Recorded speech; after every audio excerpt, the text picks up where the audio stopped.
Terça-feira, 24 de outubro de 2023, começa agora o Pix News. Veja os destaques desta edição. Governo de Santa Catarina deve investir 650 milhões de reais em recursos para cidades prejudicadas pelas chuvas no estado. Com Jorginho Melo no Panamá, João Henrique Blasi assume governo de Santa Catarina até 29 de outubro. Casos de Covid-19 aumentam no Paraná. Causa pode ser relaxamento nas medidas de proteção. Rio de Janeiro, 24 horas após ataques a ônibus. Moradores tentam voltar à rotina. Refém libertada pelo Hamas faz relato sobre cativeiro. Israelense diz que, no geral, foi bem tratada pelos terroristas. Ataques armados matam 24 pessoas no México. Secretário de Segurança está entre as vítimas. E você vai ver ainda. Queijos paranaenses ganham selo de indicação geográfica. Título impulsiona a produção nos mercados nacional e internacional. Essas e outras notícias a partir de agora no Pix News.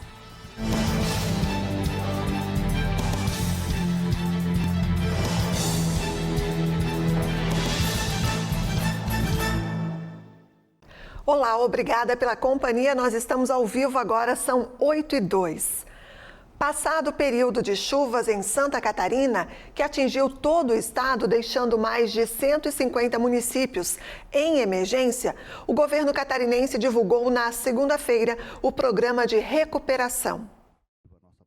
Em coletiva à imprensa na sede da Defesa Civil em Florianópolis, o governo de Santa Catarina divulgou um pacote de medidas para ajudar famílias e empreendedores catarinenses que sofreram prejuízos decorrentes das chuvas neste mês de outubro. A ação conta com 18 iniciativas de caráter social e na área econômica. Serão investidos cerca de 650 milhões de reais no atendimento à população. Entre as medidas, o BRDE irá atender as empresas e produtores rurais atingidos, tanto na repactuação de dívidas quanto na concessão de novos recursos. Para as cidades que tiveram até 49 pessoas em abrigos, será garantido o auxílio de R$20 mil em parcela única. Nas medidas econômicas, destaque para a postergação do pagamento do ICMS para os contribuintes que tiveram seus negócios prejudicados nos municípios atingidos e o Pronamp emergencial. O Detran também determinou a suspensão dos prazos em processos do órgão nos 153 municípios afetados. A Celesc anunciou que não irá suspender o fornecimento de energia elétrica das unidades localizadas em bairros de cidades atingidas pelas enchentes, que atrasarem o pagamento nos próximos 60 dias. O programa busca reduzir a soma dos danos materiais e dos prejuízos públicos e privados no estado de aproximadamente R$1,2 bilhão. E o presidente do Tribunal de Justiça de Santa Catarina, João Henrique Blasi, assumiu nesta terça-feira o comando do estado. Ele vai substituir interinamente o governador Jorginho Melo até o próximo domingo. O governador Jorginho Melo viaja ao Panamá para buscar investimentos para o estado. A missão oficial vai durar 4 dias e inclui reuniões com empresários locais para negociar voos diretos da capital panamenha para Santa Catarina, assim como outros investimentos, como o Fundo Imobiliário do Estado em logística de cargas. Uma missão internacional para tratar de negócios para Santa Catarina, negócios, investidores para vir para cá, negócios, uma empresa aérea, a Copa, para que ela possa fazer voos internacionais diretamente da nossa capital, fazendo uma ligação com os Estados Unidos. Isso eleva a condição de Santa Catarina a voos internacionais. Eu acho que pela qualidade do nosso estado, pela qualidade dos equipamentos que nós temos em Santa Catarina, aeroporto, enfim, nós merecemos dar essa facilidade e elevar o conceito dos catarinenses na questão de viagens internacionais. O desembargador João Henrique Blasi é natural de Florianópolis e tem uma longa carreira no serviço público. Ele foi advogado, secretário de Estado da Justiça e da Segurança Pública, deputado estadual e desde 2007 é desembargador do Tribunal de Justiça de Santa Catarina. Em seu discurso de posse, o governador interino disse que está à disposição para adotar as medidas que forem necessárias e que vai avançar na questão da judicialização da saúde. Ele também anunciou que nesta nesta quarta-feira, será dado o pontapé inicial no repasse de recursos para obras de melhorias na Praça Tancredo Neves, a Praça dos Três Poderes em Florianópolis. Reconhecimento ao gesto praticado pelo governador do estado, que é um reconhecimento e um prestigiamento do Poder Judiciário, e estaremos à disposição para adotar as medidas que forem necessárias. Temos já algumas solenidades previstas. Ele assume o governo do estado por ser o quarto na linha sucessória e pela ausência da vice-governadora Marisa Boen, que está em missão no Chile, e do presidente da Assembleia Legislativa de Santa Catarina, deputado Mauro de Nadal, que acompanha o governador Jorginho Melo na missão ao Panamá. E a Receita Federal abriu nesta terça-feira as consultas ao lote residual de restituições do Imposto de Renda de Pessoa Física de outubro de 2023. Serão pagos aproximadamente R$ 643,3 milhões para cerca de 354 mil contribuintes. Os depósitos serão feitos no dia 31 de outubro.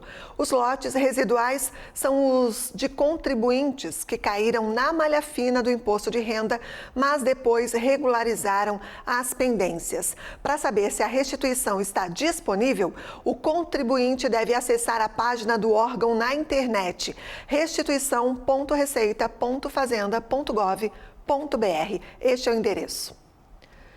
E passageiros do transporte público no Rio de Janeiro ainda enfrentaram dificuldades nesta terça-feira, após os ataques desta segunda, quando 35 ônibus e um trem foram incendiados na zona oeste da cidade.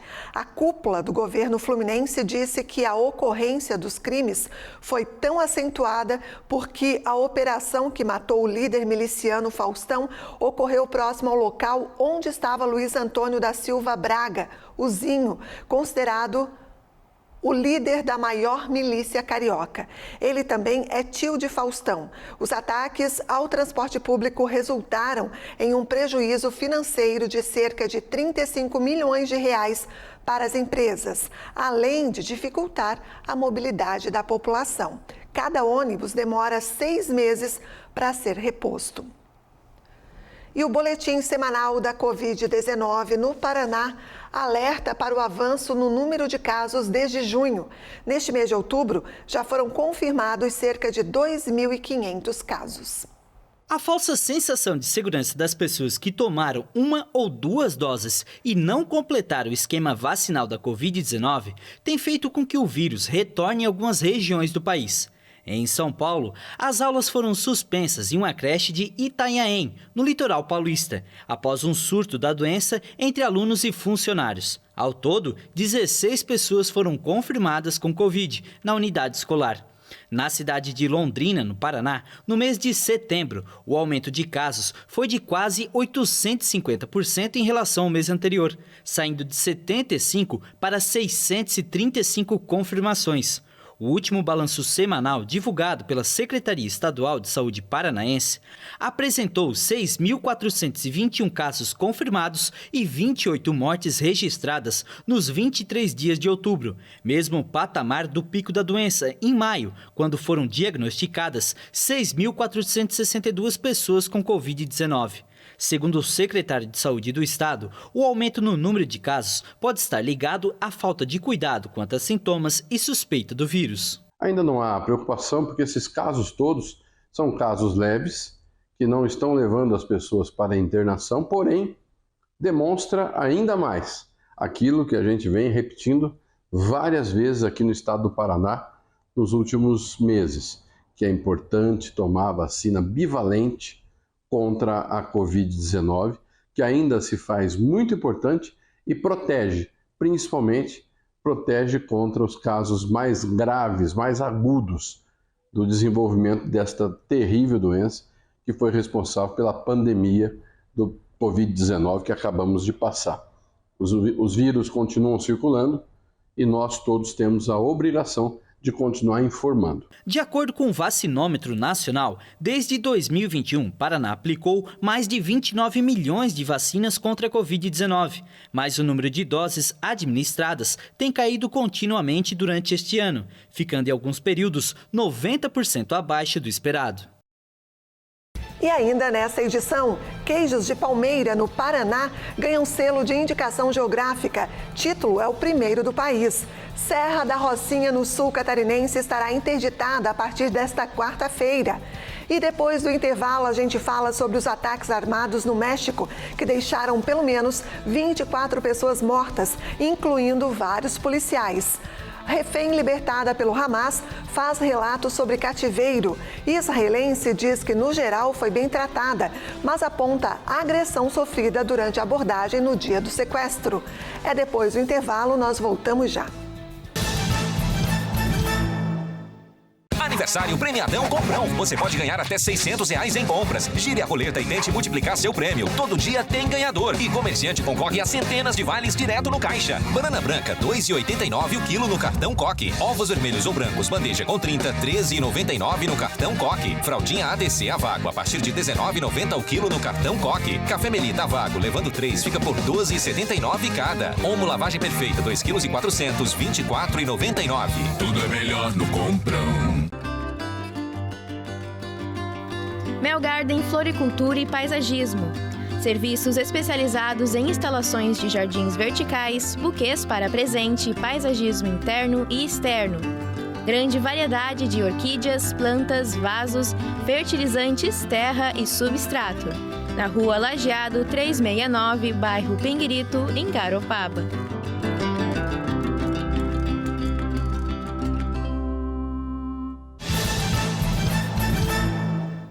Estamos de volta agora, 8h12. A Polícia Federal realizou hoje pela manhã uma operação contra o tráfico internacional de drogas em Campinas, interior de São Paulo, com desdobramentos em cidades catarinenses também.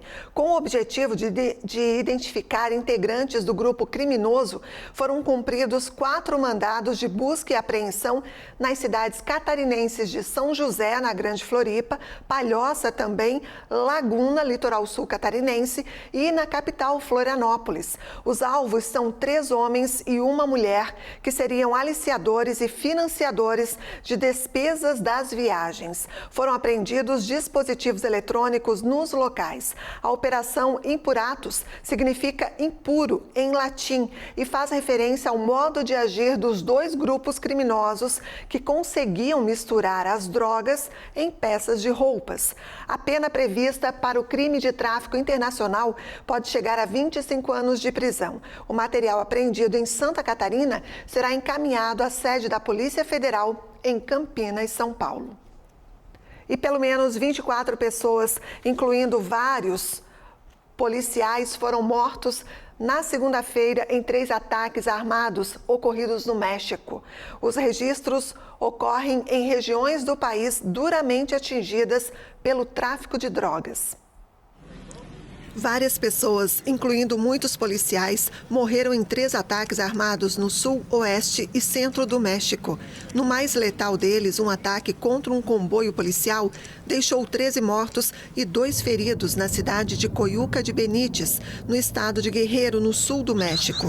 Entre as vítimas estão o secretário municipal de segurança, Alfredo Alonso Lopes, e o diretor da Polícia Preventiva, Honório Salinas. Em outro ataque, na cidade de Tacâmbaro, no estado de Michoacán, vizinho de Guerrero, 4 civis e um policial foram mortos e mais 2 pessoas ficaram feridas. Ambas as regiões são palcos com frequência de ações sangrentas atribuídas aos cartéis do narcotráfico, que possuem corredores estratégicos para levar drogas ao longo da costa do Pacífico. No centro do país, na cidade de San Miguel Canoa, no estado de Puebla, outras 6 pessoas morreram em um confronto a tiros entre supostos traficantes de drogas. O México registra uma taxa de homicídios de 25 casos por 100 mil habitantes. Continuamos com os destaques internacionais. Pelo menos uma pessoa morreu após uma colisão entre 2 cargueiros perto da costa da Alemanha nesta terça-feira.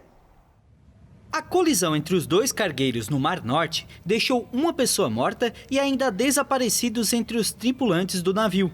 O acidente aconteceu por volta das 5 horas locais, meia-noite no horário de Brasília, a 22 quilômetros ao sudoeste da ilha alemã de Helgoland. Auf der Verity, die untergegangen ist, nach Erkenntnissen de acordo com autoridades, 7 tripulantes estavam no Verity, que afundou. Destes, 4 ainda estão desaparecidos. 2 navegantes foram resgatados. Um deles está no hospital do nosso cruzador Herman Marwet, da estação de Helgoland. Um terceiro tripulante só pode ser resgatado morto. De 7, 4 estão desaparecidos. Von den 7 sind also nach wie vor 4 Seeleute vermisst. Die deutsche Gesellschaft. O Verity, de bandeira britânica, com 91 metros de comprimento, viajava de Bremen, na Alemanha, para Immingham, no Reino Unido. O Polynese, de bandeiras das Bahamas, com 190 metros de comprimento e 29 de largura, viajava entre Hamburgo, também na Alemanha, e La Coruña, na Espanha. Ainda não foram divulgadas as mercadorias que eram transportadas e nem as causas da colisão.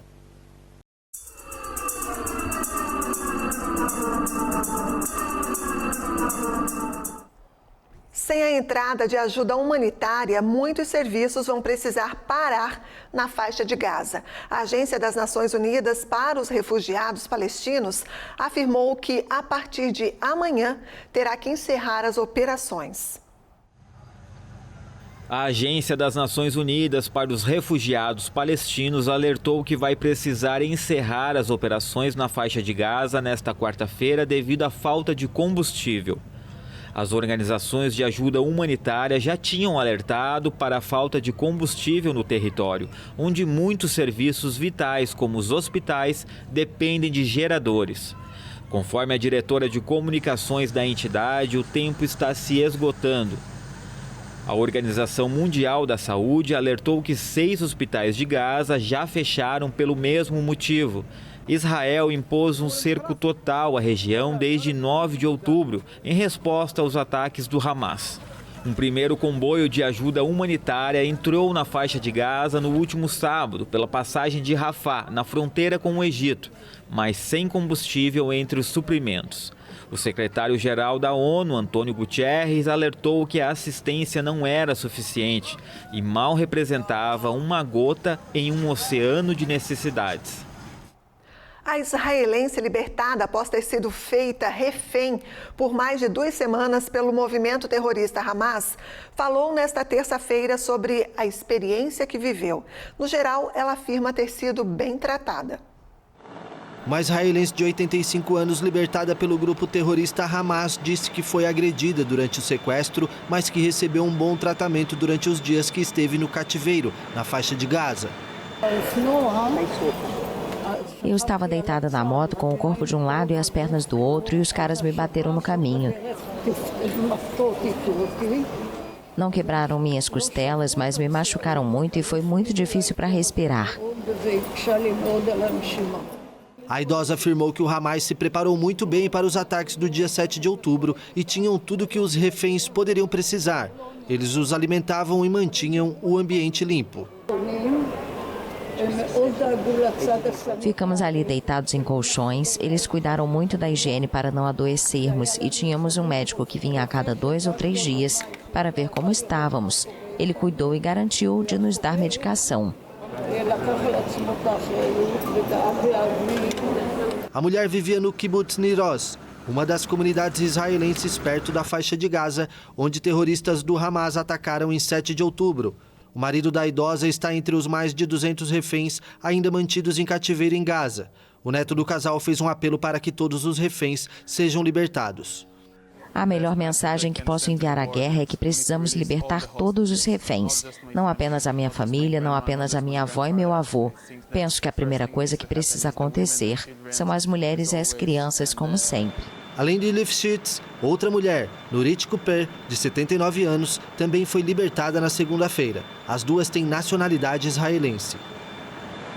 E você vai ver a seguir. Seca extrema na Amazônia revela gravuras rupestres. Figuras foram esculpidas em pedras há cerca de 2.000 anos. Queijos no Paraná são os primeiros do país a ganhar selo de indicação geográfica. Nós voltamos já. O governo do estado trabalha para garantir a permanência da família no campo e o futuro do nosso agro. Investe em pesquisa, linhas de crédito e mais tecnologia.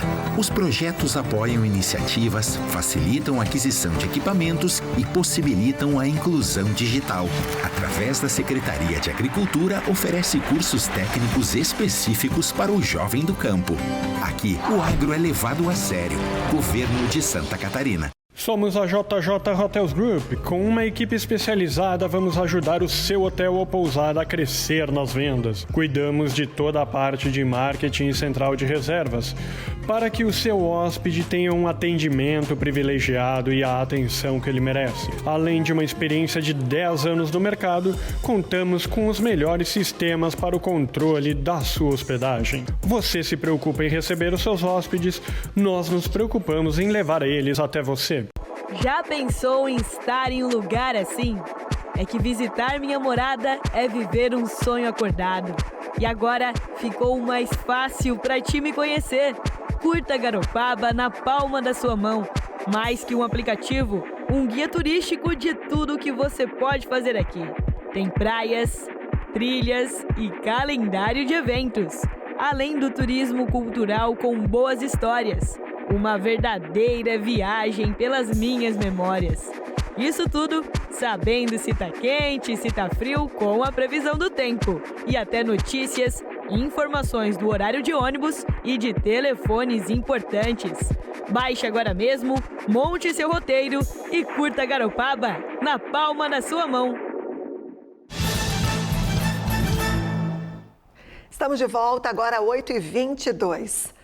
Dezenas de formações rochosas submersas com gravuras rupestres que podem datar de cerca de 2.000 anos estão visíveis perto de Manaus, como resultado de uma seca extrema que afetou parte da Amazônia e levou a uma queda drástica nos níveis de água dos rios. A seca extrema na Amazônia voltou a revelar, nas últimas semanas, dezenas de gravuras pré-coloniais esculpidas em pedras há cerca de 2.000 anos e desconhecidas da maioria. O registro arqueológico na Praia das Lajes, em uma área da capital do Amazonas, costumava ficar coberto pelas águas do Rio Negro. A aparição das gravuras, que encanta tanto os cientistas quanto o público em geral, contrasta com a emergência que enfrentam centenas de milhares de pessoas na região. Infelizmente, a gente está tratando da pior estiagem, do Amazonas nesses últimos 121 anos. No ano de 2010, a estiagem revelou as gravuras desse sítio em especial, ainda que ele já fosse registrado e cadastrado, e agora ela volta a aparecer, e com o agravamento, o afloramento dessas gravuras, elas foram ainda mais identificadas. Grande parte das gravuras remetem a rostos humanos, alguns de formato retangular e outros ovais, com sorrisos ou gestos mais sérios. Para a historiadora Beatriz Carneiro, a Praia das Lajes tem um valor inestimável para que a ciência compreenda os primeiros povos que habitaram uma região, um campo ainda pouco explorado. O que ajuda, de fato, é a gente poder ter de volta os nossos rios e manter esse processo aqui de submersa. A natureza, ela cuida dessa preservação mais do que a nossa incidência na área. E, claro, que os nossos visitantes, que os pesquisadores ajudem a divulgar e orientar que esse é um lugar de preservação, conservação e cuidado. E o que não é feito a favor dele é crime contra o patrimônio. A seca na Amazônia afetou sensivelmente uma região que depende de um labirinto de vias fluviais para o transporte e abastecimento. O governo enviou ajuda de emergência à região, onde as margens dos rios, normalmente movimentadas, tornaram-se terras acidentadas, pontilhadas de barcos parados. Segundo especialistas, a estação de seca na região se agravou em 2023 devido à ação do El Niño, somada ao efeito das mudanças climáticas. E agora uma notícia especial para os amantes de queijos. No município paranaense de Palmeira, 2 queijos produzidos pela cooperativa Vitmarçã receberam o selo de indicação geográfica do Instituto Nacional de Propriedade Industrial. O título ajuda a fomentar o mercado internacional da iguaria. queijo colonial convencional e o com pimenta verde são produzidos com leite de vacas da região e seguem uma receita tradicional, trazida pelos primeiros imigrantes alemães. A Giovana é sócia proprietária de um restaurante na colônia Uitmarsum. Ela conta que o reconhecimento da indicação geográfica é um grande passo para os produtores e comerciantes locais. A cooperativa sempre foi muito famosa, né? Os queijos da cooperativa estão bem alta, mas desde que ele seguiu o selo, acredito que aumentou sim a procura aqui pelos queijos, não só pelos pratos com o queijo, mas também para levar o queijo para casa, onde que eles podem comprar esse queijo, né? Atualmente, os queijos da cooperativa Uitmarsum estão presentes em todos os estados brasileiros e está nos planos do grupo começar a exportar os produtos. O selo de indicação geográfica é uma marca coletiva que garante que o produto é produzido em uma determinada região com características específicas. Isso traz reconhecimento e valor agregado, tornando-o mais competitivo no mercado. Com certeza, porque as pessoas começam a entender que nós temos que valorizar aquilo que a gente tem mais próximo, né? Valorizar o nosso produtor regional, o que nós temos de diferente, né? Os produtos que são nossos mesmo, né?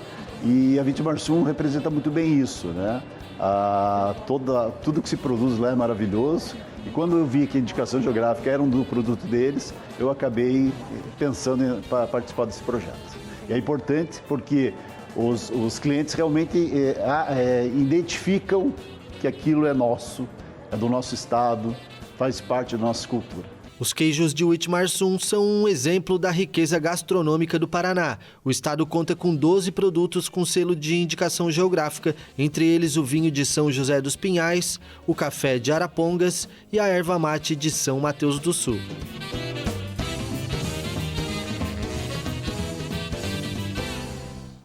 Delícia, né? Antes de encerrarmos, uma última informação. A Serra da Rocinha, em Timbé do Sul, no sul catarinense, terá nova interdição a partir desta quarta-feira.